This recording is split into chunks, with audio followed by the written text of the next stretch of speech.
मुख्य अतिथि श्री अशोक चौधरी जी जो अभी यहाँ से जा चुके हैं, बहुत अच्छा बोले। श्री मनीष कुमार जी, श्री अशोक जी, श्री सत्येंद्र नारायण जी, श्री ज्ञान प्रकाश जी, श्री विजय कुमार शर्मा जी, श्री निशांत रंजन जी, श्री प्रिंस रंजन जी और उपस्थित सभी भाइयों और बहनों, श्रोतागण। मनीष जी से मेरी मुलाकात थोड़े दिन पहले ही हुई। पहले तो मैं नहीं जानता था। मैं बिहार में ही, इनफैक्ट लास्ट ईयर या उससे पहले कभी बिहार आया ही नहीं था मैं, और पूरे इंडिया में ट्रांसफ़र होता रहता है। ज़्यादा मेरा समय गुजरात में बीता है। गुजरात के बाद मेरा ट्रांसफ़र हुआ था लखनऊ और कानपुर, उसके बाद कलकत्ता, और कलकत्ता से लास्ट ईयर यहाँ प्रमोट होके फिर बिहार आया। और बिहार में जैसा कि बताया है कि बिहार और झारखंड दोनों ही राज्यों के बैंक, लगभग 1500 हमारी शाखाएं हैं और 15,000 हमारे स्टाफ मेंबर और लगभग 5 करोड़ कस्टमर्स हमारे बिहार और झारखंड के हैं। काफ़ी बड़ा हमारा क्षेत्र है ये, और मैं ये कहूँगा कि शायद गायत्री की ही कृपा है कि मैं इस पद पर पहुँचा हूँ।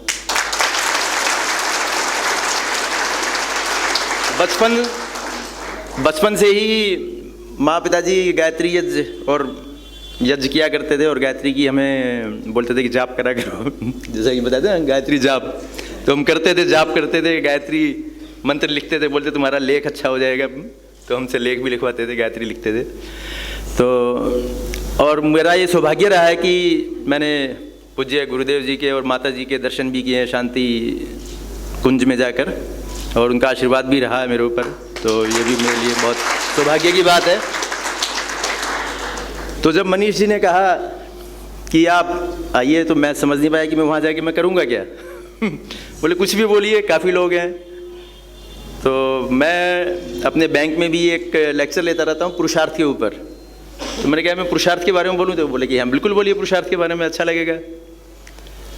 और मैंने इस पर हज़ारों लेक्चर लिए हैं पुरुषार्थ पर।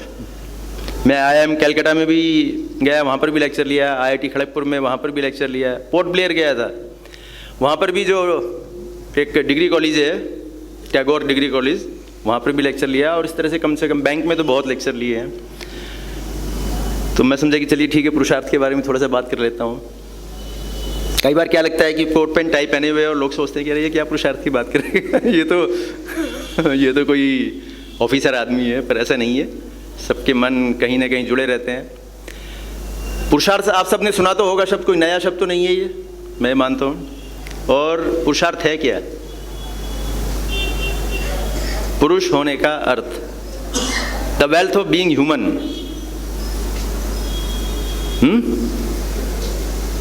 हम सब लोग जो हैं सोशल एनिमल हैं, और एनिमल और सोशल एनिमल में डिफरेंस क्या है? इसका एक पावर पॉइंट प्रेजेंटेशन है, चूँकि पावर पॉइंट की व्यवस्था नहीं थी इसलिए मैं ऐसे ही बता रहा हूँ इसके लिए। तो एनिमल और सोशल एनिमल में क्या डिफरेंस है?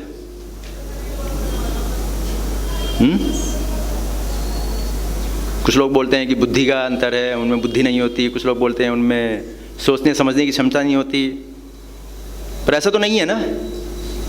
एनिमल में बुद्धि नहीं होती या सोचने समझने की क्षमता नहीं होती, ऐसा तो नहीं। आप किसी भी जानवर की तरफ एक डंडा उठाइए तुरंत भागेगा, यानी कि उसमें सोचने समझने की क्षमता है। तो एनिमल और सोशल एनिमल मतलब हम सब लोग ह्यूमन बीइंग्स। डिफरेंस एक ही है, वो है सोसाइटी का। हम सब लोग एक सोसाइटी, एक समाज में जीते हैं, और उनका कोई समाज नहीं है।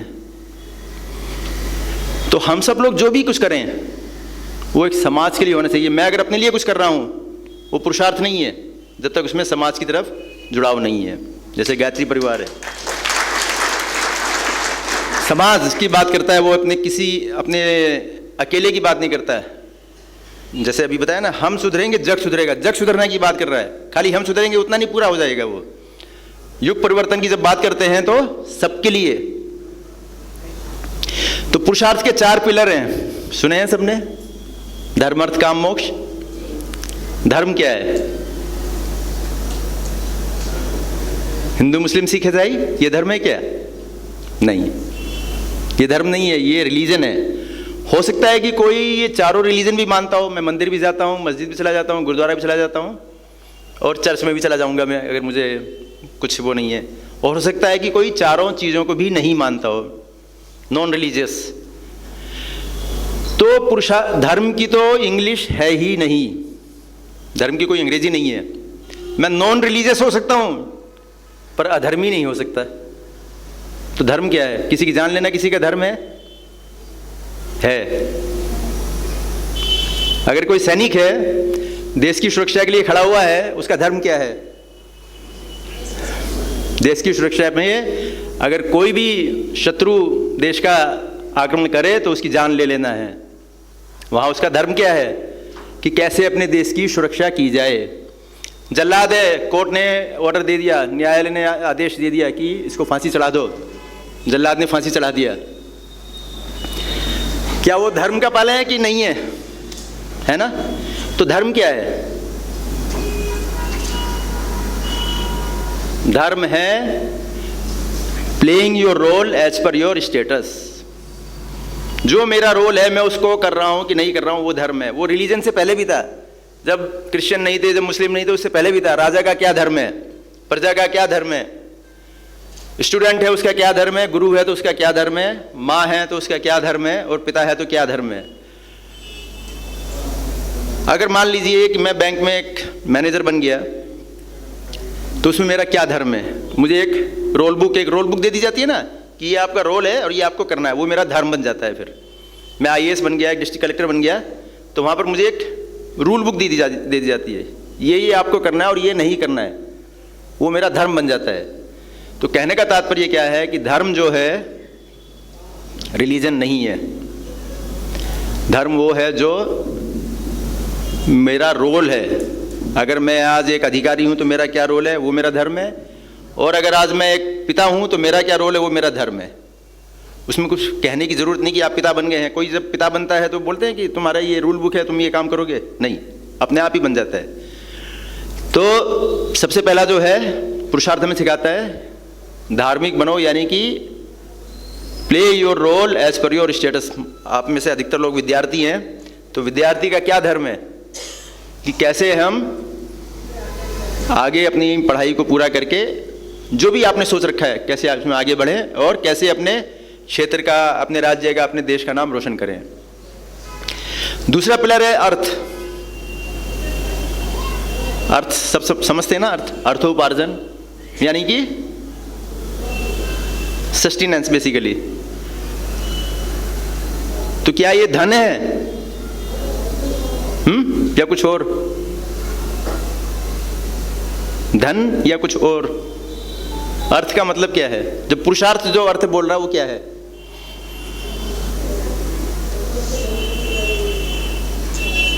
मनी और वेल्थ, इन दोनों में कुछ अंतर है?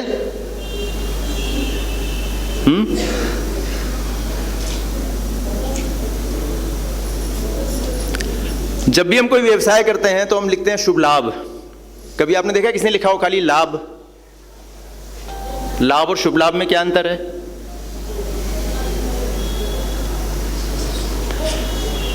धन जो है किसी चोर या स्मगलर के पास हो सकता है, मनी हो सकता है, लेकिन वेल्थ नहीं हो सकती। वेल्थ में आपका केवल धन नहीं है बल्कि आपकी रेपुटेशन, आपकी रिकग्निशन, आपकी ब्रांड इमेज।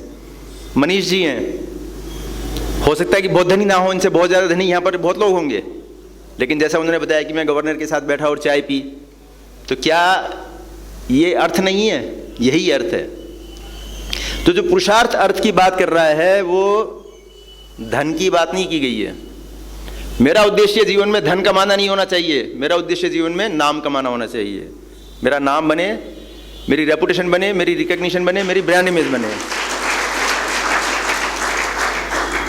शुभ लाभ मतलब जो भी मैं काम करूं जिसमें जो प्रॉफिट हो वो सभी स्टेक होल्डर के लिए हो, मेरे खुद के लिए नहीं। मैं कभी लाभ की बात नहीं करता हूं, मैं शुभ लाभ की बात करता हूं जो समाज के लिए है, न केवल मेरे लिए। हम बैंक में अगर बात कर रहे हैं धन की, तो बैंक में बहुत सारे स्टेक होल्डर हैं। मैं कोई अपने कमाई के लिए नहीं, मेरे साथ जो कस्टमर्स जुड़े हुए हैं, मेरे साथ जो मेरे स्टाफ मेंबर्स जुड़े हुए हैं, मेरे साथ शेयर होल्डर जुड़े हुए हैं, गवर्नमेंट का जो एक पॉलिसीज़ है और पूरी सोसाइटी का जो विकास है, वो मेरा जो है धर्म बन जाता है। काम, तीसरा पिलर है काम। सब लोगों ने सुना है काम के बारे में। काम को कुछ गलत सेंस में लिया जाता है, विषय वासना के सेंस में। ऐसा नहीं है। अगर काम का कुछ गलत सेंस होता तो पुरुषार्थ में नहीं आता ये। काम का मतलब हमारी विश। अगर हम किसी तरह की कोई चाह नहीं रखेंगे तो आगे कैसे बढ़ेंगे? We always desire to go high. कैसे हम अपने आगे बढ़ें? और काम के जो हैं दो पार्ट हैं, क्रिया और कर्मा। क्रिया और कर्मा में क्या अंतर हो सकता है बताइए, किसी को आइडिया है तो? क्रिया और कर्मा ये काम है। क्रिया जो है वो एनिमल है और कर्मा जो है वो सोशल एनिमल। नहीं समझे? क्रिया तो सारे के सारे लोग कर रहे हैं, सारे जीव, पशु पक्षी सब क्रिया कर रहे हैं। सस्टेनेंस के लिए कुछ काम करना वो तो खाली क्रिया है। जानवर का काम है कैसे भी जो मिले वो खा जाना है। अगर शेर है तो मार के भी खा जाएगा, वो क्रिया है। लेकिन जब कर्मा की बात आती है, कर्म की बात जहाँ आती है, वो केवल सोशल एनिमल यानी कि हम मनुष्यों के पास ही है, ह्यूमन बींग्स के पास ही है। तो जब हम कोई भी काम करें तो उसमें ये देखें कि उसमें मेरा कर्म कितना हो रहा है। सपोज करिए, एक उदाहरण से समझाता हूँ। एक डॉक्टर है, डॉक्टर बहुत फेमस है, बहुत प्रसिद्ध है, और कोई भी बीमारी हो उसको ठीक कर देता है। उसकी फीस 10,000 रुपये है।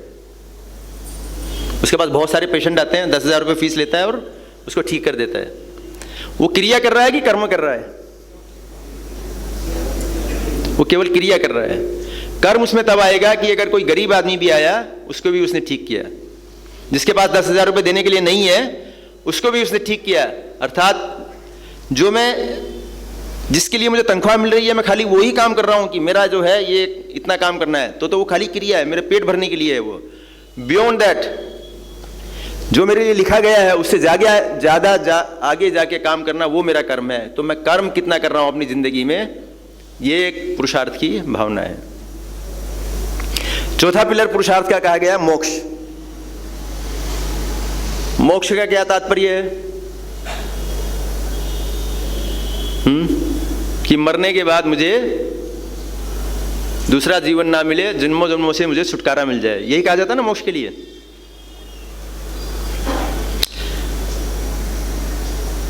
मोक्ष मिलेगा कब? मरने के बाद है? जिंदा में भी मिलेगा। मैं वही कहना चाह रहा हूं कि मोक्ष जो मिलेगा मरने के बाद मिलेगा। लेकिन हमारे यहाँ हम जो सेलिब्रेट करते हैं वो जन्म को करते हैं, मृत्यु को सेलिब्रेट नहीं करते। तो कहने का मतलब ये है कि मोक्ष हमें इसी जन्म में प्राप्त करना है, हर रोज। हम लोग चाहते हैं कि मुझे मरने के बाद मोक्ष मिले और काम ऐसे करते हैं कि मुझे रात को नींद भी नहीं आए। तो क्या मोक्ष मिलेगा? हाँ, नहीं मिलेगा ना। मोक्ष तो मुझे जीते जी प्राप्त करना है। महामृत्युंजय मंत्र सबने सुना होगा। क्या महामृत्युंजय मंत्र का गायन करने से खाली मोक्ष मिल जाएगा? नहीं मिलेगा। और महामृत्युंजय मंत्र का अर्थ भी तो समझिए। उसमें लिखा है उर्वा रुकमीपे वंदनात् मृत्यु और मोक्षे मामृतात्। जिस प्रकार खरबूजा या ककड़ी टूटने के पश्चात, पकने के पश्चात टूटती है, तो जो मृत्यु की जो कामना की गई है वो ये है कि जब मेरी खुशबू चारों तरफ फैल जाए, जब मैं पक जाऊं, तभी मैं टूटूं डाल से, तभी मोक्ष मिलेगा।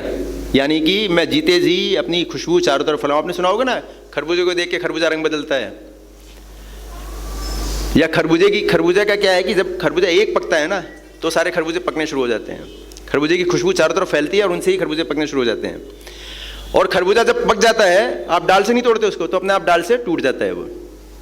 तो यही जिंदगी में कामना की गई है महामृत्युंजय मंत्र में कि जब तक मैं जिंदा रहूं, उम्र की नहीं है कि कोई 25 साल में भी मर सकता है और कोई 100 साल में भी। विवेकानंद जी 50 साल के भी नहीं थे जब उनका मृत्यु हुई। तो लेकिन उससे पहले मेरी खुशबू चारों तरफ फैल जाए।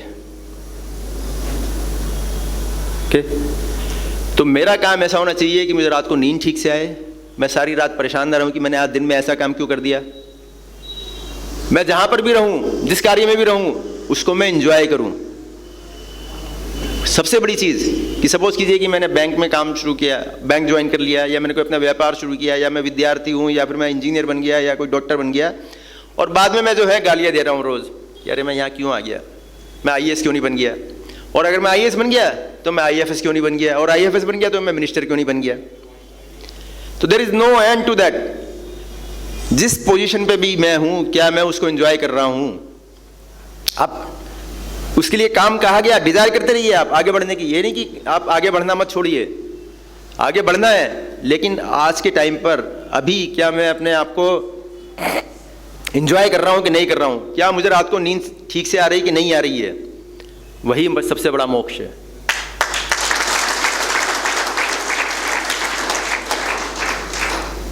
तो पुरुषार्थ की ये जो परिभाषा है मैं काफ़ी जगह सुनाता हूँ, और इसका मेरा उद्देश्य यही है कि जहाँ पर भी आप जिस काम को भी कर रहे हैं पूरी लगन के साथ करें। कोई भी काम छोटा बड़ा नहीं होता है।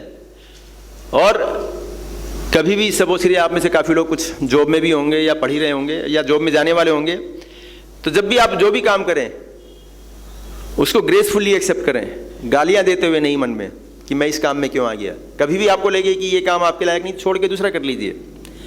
और अगर आपको लगता है कि नहीं मैं दूसरी नौकरी नहीं कर सकता और मेरे पास कोई चॉइस नहीं है और आपको वही काम करना पड़ रहा है, तो आप उसको एंजॉय करिए।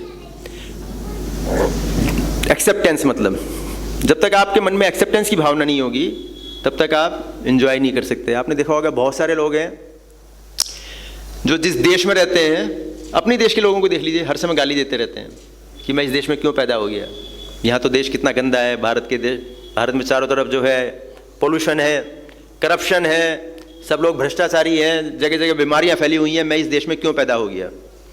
और आप हर समय कामना करते हैं कि मैं अमेरिका में चला जाऊं, मैं US में चला जाऊं, मैं कहीं और चला जाऊं। उनकी संख्या अब ज़्यादा हो गई है, लेकिन क्या सब लोग उसकी कैपेसिटी रखते हैं कि चले जाएं? नहीं रख सकते हैं।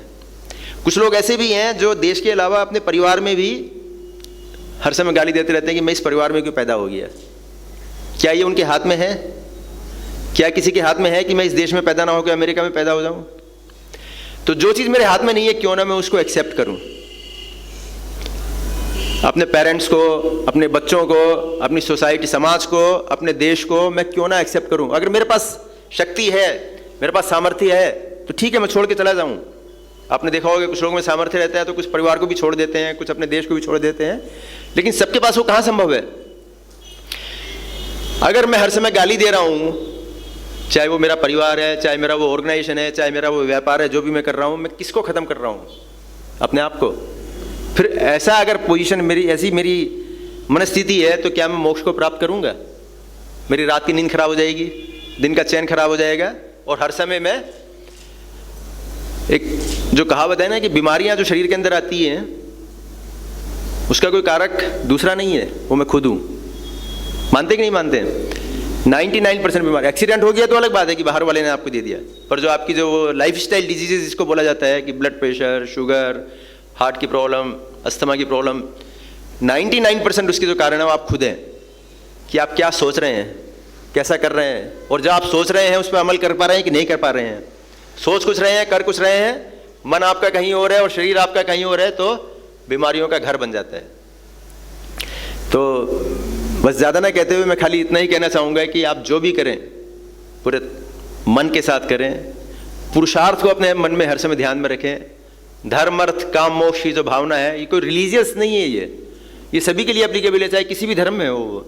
ऐसा नहीं कि वो हिंदू धर्म के लिए धर्म अर्थ काम मोक्ष है, वो तो बताया ना पुरुषार्थ मतलब wealth of being human being कोई भी हो सकता है वो।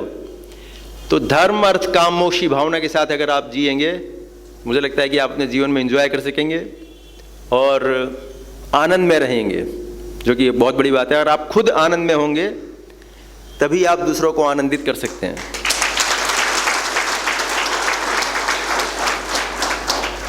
जैसे हम लोग बोलते हैं स्प्रेड पॉजिटिविटी। कब आप स्प्रेड कर सकते हैं पॉजिटिविटी? सबसे पहली कंडीशन तो यही है कि आप खुद पॉजिटिव होने चाहिए। अगर आपके मन में नेगेटिविटी है कि मैं ऐसा क्यों हो गया, मतलब आप अपने हर समय अपने आप को ही गाली देते रहते हैं कि ये क्यों मुझे ऐसा बना दिया भगवान ने, क्यों नहीं उसके जैसा बना दिया। कोई भी आपके मन में कोई कल्पना होगी और आप हर समय अपने आप को चेंज करने की प्रयास करते रहते हैं कि मेरी नाक पतली हो जाए, मेरा लंबाई बढ़ जाए, मेरा शरीर का ऐसा ढांचा हो जाए, या मेरा रंग जो है वो गोरा हो जाए या काला हो जाए। All these our perception. अपने आप में हर कोई यूनिक है, खाली कोई कैसा है कोई कैसा है। हो सकता है कि मैं इनको बोलूं कि ये बहुत अच्छा है, कोई दूसरा आके बोले नहीं ये अच्छा नहीं वो अच्छा है। तो ये तो सब परसेप्शन है, परफेक्ट कोई नहीं है और सबके सब लोग परफेक्ट हैं। तो क्यों ना एक्सेप्टेंस की भावना ली जाए कि मन में, कि जैसा भी मैं हूं मैं अपने आप में यूनिक हूं। तो बनाने वाला जो है उसने सबको यूनिक बनाया, सब एक से एक बढ़ के हैं। तो इस तरह की फीलिंग के साथ अगर आप काम करेंगे तो एंजॉय कर सकेंगे। कभी भी मन में, अपने मन में ये नेगेटिविटी ना लाएं कि मैं ऐसा क्यों हूँ, और कभी भी जो भी काम करें मन में ये ऐसी भावना ना लाएं कि मुझे यही काम करने को क्यों मिला। हो सकता है कि उसी में आपका भविष्य बना हो, और अगर आपको अच्छा नहीं लगता है तो चेंज कर दीजिए, लेकिन जब तक आप उस काम में हैं तब तक आप उसको तन मन धन के साथ उसको लग के करिए। तो ज़्यादा ना बोलते हुए मैं मनीष जी का धन्यवाद करता हूँ, और सबके लिए यही कि सब लोग पुरुषार्थी बने। धन्यवाद।